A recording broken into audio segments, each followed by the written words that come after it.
रहे हैं खबरनामा।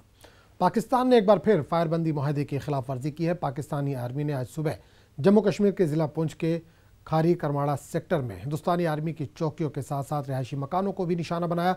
पाकिस्तानी फौज ने छोटे बड़े सभी हथियारों से गोलाबारी की। हिंदुस्तानी फौज ने भी पाकिस्तान के नापाक इरादों का मुंह तोड़ जवाब दिया। पाकिस्तान की जानिब से सुबह 8 बजे तक गोलाबारी लगातार जारी थी।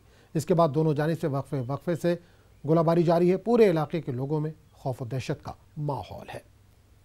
उसी के गांव खड़ी करवाड़ा में आज एक बार फिर पाकिस्तान की तरफ से भारी गोलाबारी की गई है, जो कि सुबह 5 बजे लेकर अभी तक जारी है। हमारे साथ कुछ लोकल लोग हैं, तो उनसे बात करते हैं कि उनको किस तरह का डर है और कब से गोलाबारी हो रही है। आपका नाम?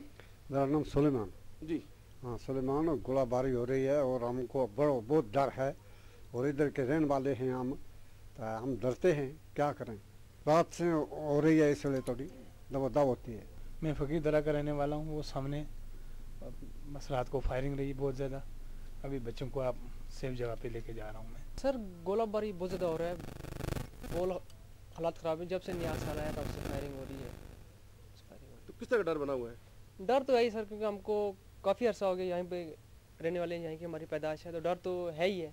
तो क्या करें फिर, मजबूरी और कहीं जा ही नहीं पाते, हमारे इधर ही है सब। तो लोगों को कहना है कि लगातार हो रही गोलाबारी के कारण उनको गाँव में काम करने में, खेती बाड़ी करने में बहुत मुश्किल हो रही है। Munish Sharma, LOC Karmara, news 18 Urdu, Poonch.